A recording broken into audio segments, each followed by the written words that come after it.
cette musique-là, déjà, devrait vous aider un peu. Vous avez remarqué que c'est pas du folklore mexicain. C'est quelque chose d'un peu indien. Alors là, vous y êtes. On dirait. Vous y êtes. Bollywood, pas loin. Ce monsieur s'appelle Kamal Hassan. Qui est-il, ce monsieur-là, qui était de passage en France? On lui est tombé dessus, bien sûr. Qui est-il? C'est un acteur, producteur, scénariste, réalisateur, mais c'est un acteur avant tout, 50 ans de carrière quand même. Il a commencé, il avait à peine 4 ans. Depuis, il n'a pas arrêté. Et alors lui, sa particularité, c'est qu'il aime interpréter des rôles, mais très différents. Lui, il ne se cantonne pas à un seul rôle. Il en fait, mais il peut en faire jusqu'à 10 par film. Dans un seul film, d'ailleurs, il avait fait 10 rôles différents. Il est d'ailleurs renommé pour être un peu le Robert De Niro indien, vous voyez. Donc, oui, mais alors il est numéro 1 dans toutes les catégories, parce que c'est un grand producteur, c'est un grand acteur. C'est une immense star, c'est incroyable. Mais alors, c'est une star, mais alors c'est pas une star de Bollywood, c'est une star de Kollywood. En fait, c'est du cinéma de Tamoul, c'est dans le sud de l'Inde, c'est l'industrie du cinéma dans le sud, et c'est du cinéma un peu plus réaliste, c'est plus violent aussi, et ça parle plutôt de problèmes de la société. Et lui, justement, sa personnalité, et ce qui fait qu'il est unique, eh bien, il est autant apprécié au sud de l'Inde qu'au nord. Regardez. Il est l'une des immenses stars du cinéma indien et l'un des acteurs les plus récompensés. Avec près de 200 films tournés dans 5 dialectes différents, son nom, Kamal Hassan. You are an actor? Vous êtes un acteur, un réalisateur, un producteur. Qu'est-ce que vous préférez? Je préfère avant tout que mes films soient vus par un maximum de gens. À la base, je ne voulais pas devenir un acteur. Je voulais être un technicien. Mais mon mentor, mon professeur, me disait que j'avais tout pour devenir un acteur.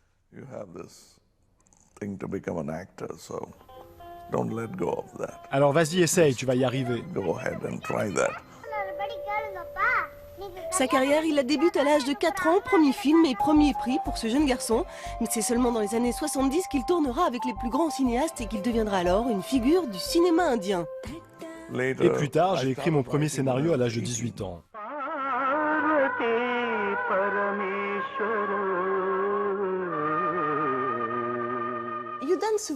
Vous êtes vraiment très bon dans les danses traditionnelles, mais vous ne jouez pas dans les films Bollywood.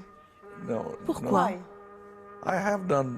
J'ai joué dans beaucoup de films de ce genre et qui ont eu beaucoup de succès. Mais j'ai arrêté de danser parce que je m'ennuyais. J'avais envie de jouer des personnages plus intéressants.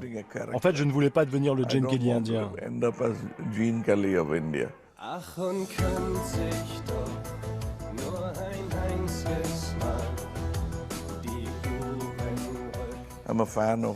Je suis fan du cinéma français, plus particulièrement celui de la Nouvelle Vague.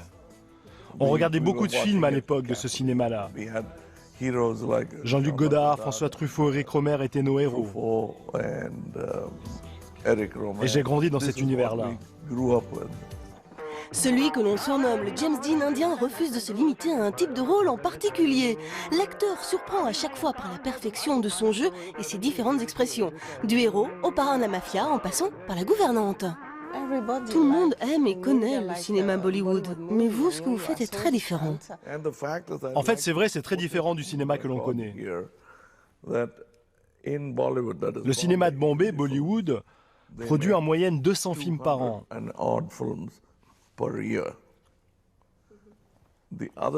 Et de l'autre côté, au sud de l'Inde, on produit plus de 700 films par an. C'est une énorme différence. Nous faisons de la qualité et de la quantité aussi. Les gens pensent qu'il n'y a que le cinéma de Bollywood, mais c'est faux en fait. C'est comme si en France, il n'y avait que Paris.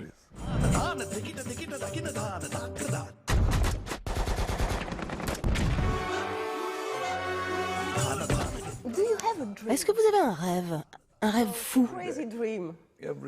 Oui, tous les jours. Je rêve de faire un film dans un langage universel qui soit compris par tout le monde.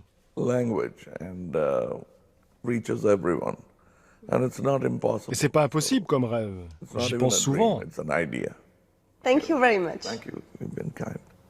Voilà. Alors, si jamais vous le croisez au hasard devant un DVD en disant ça, c'est Kamal Hassan, vous saurez de qui il s'agit. C'est intéressant le fait que c'est le cinéma du sud de l'Inde et non pas Bollywood, Oui. bien sûr. Alors, juste un petit mot quand même, il vient de recevoir le prix Henri Langlois. lors de la Ah oui. 10e rencontre internationale du cinéma du patrimoine. Donc c'est en ce moment, ça commence aujourd'hui, c'est jusqu'au 4 avril. Il y a vraiment une programmation très très intéressante. C'est dans le 16e arrondissement de Paris. Et toutes les informations sont aussi de Télématin, bien sûr. Voilà. Voilà, ça a commencé hier. Merci beaucoup. Allez, Télématin, ça continue et tout de suite, on passe à la météo. Alors, vous allez voir des différences de température juste pour vous surprendre.